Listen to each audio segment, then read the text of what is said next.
How's it going, everybody? Welcome back to Speedy Garage.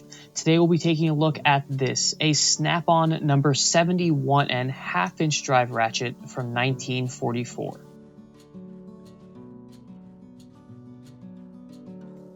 This ratchet's history is rather interesting, as the 1944 Snap-on ratchets, rather than having a typical date code, are marked with an E, seen here between the on and off switch.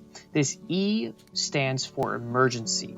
This ratchet and many other tools were built during 1944 as part of the War Production Board's effort to ramp up production of certain goods to help out the United States' war effort in World War II. Today, I'll be doing a quick restoration on the ratchet.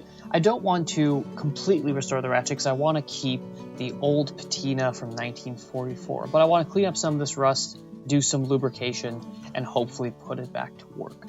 I hope you guys enjoy the video. I am trying out a new style video in which there won't be any narration or music. Please let me know if you like this or if you prefer the old style.